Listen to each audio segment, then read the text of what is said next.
first things we had to do, of course, is lumber, windows, doors. So for me, going to Dixieline, particularly Amber and folks at the Design Center are super help in collaborating what the client wants specifically for what the designs are. So the architects will specify something, but the owners oftentimes don't know what it is they want.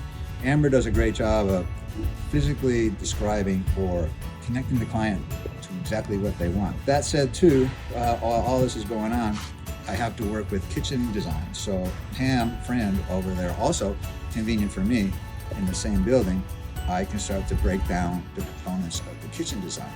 These are all the driving factors that clients have to decide on, so we know how to basically to frame and move forward. So to make my job easier, I can physically take my clients there or send them there, and I know that the quality, the way they're treated, it's a good bedside manner. And in a business like ours, where contractors are, you have a certain reputation, that sort of customer service up front and on the back end makes us just look perfect, although they get all the credit.